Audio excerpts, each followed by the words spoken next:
ট্রাম্পের চিঠি বাংলাদেশের ব্যবসায়ী মহলে চরম প্রতিক্রিয়ার সৃষ্টি করেছে। বাংলাদেশের বাণিজ্য উপদেষ্টা শেখ বশিরউদ্দিন ও নিরাপত্তা উপদেষ্টা ডক্টর খলিলুর রহমান বর্তমানে যুক্তরাষ্ট্রের ওয়াশিংটন ডিসিতে অবস্থান করছেন।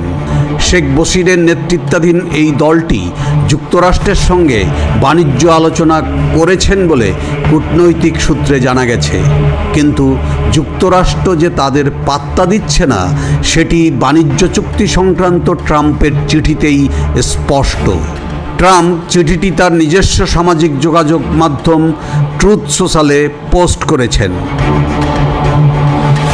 চিঠিতে ডোনাল্ড ট্রাম্প অন্তর্বর্তী সরকারের প্রধান উপদেষ্টা ডক্টর ইউনূসকে উদ্দেশ্য করে বলেন, আগামী 1 আগস্ট থেকে আমরা যুক্তরাষ্ট্রে পাঠানো বাংলাদেশি পণ্যের উপর মাত্র 35% হারে ট্যারিফ আদায় করব।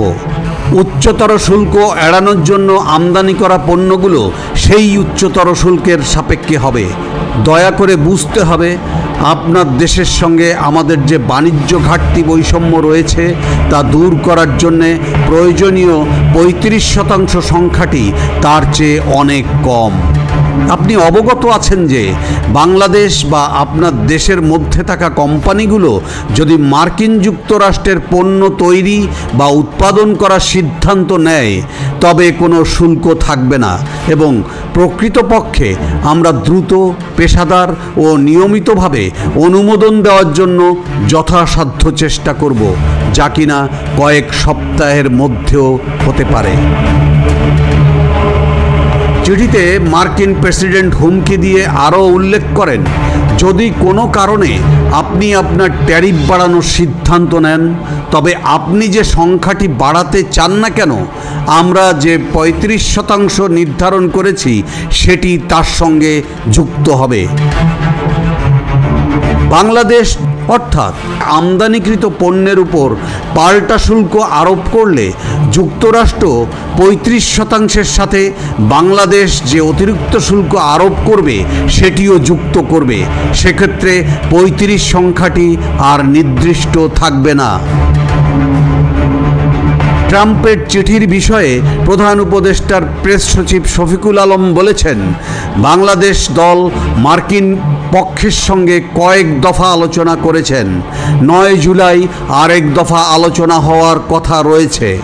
আলোচনায় বাংলাদেশের পক্ষে নেতৃত্ব দেবেন শেখ বশিরউদ্দিন। ঢাকা ওয়াশিংটন ডিসির সঙ্গে একটি শুল্ক চুক্তির অপেক্ষায় রয়েছে, যা উভয় দেশের জন্য লাভজনক হবে বলে আমরা আশা করি। ট্রাম্পের এই পুরো বিষয়টা ছিল ডোমেস্টিক, ওদের পলিটিক্যাল একটা ইস্যু। হ্যাঁ, সেই জায়গাটা হয়তোবা আমরা ধারণা করছি যে কিছু লবি গ্রুপ হয়তোবা এটাকে ইনফ্লুয়েন্স করতে চেয়েছে এবং সেই আলোকেই তার এই স্টেটমেন্টটা এসছে।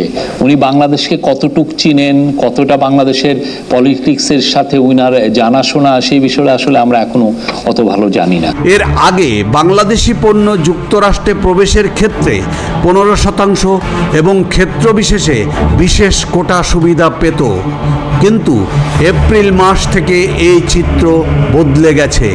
বিশ্লেষকরা তখন থেকেই বলে আসছিলেন, যুক্তরাষ্ট্রের সাথে উপযুক্ত দর কষাকষি না হলে বাংলাদেশের তৈরি পোশাক খাতও ধ্বংস হয়ে যাবে।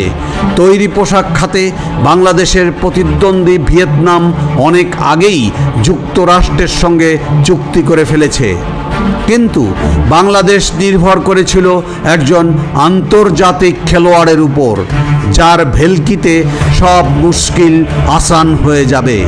কিন্তু সেরকম কিছু না ঘটায় ট্রাম্পের এই উন্মুক্ত চিঠি বরং বাংলাদেশের জন্য লজ্জা বয়ে এনেছে।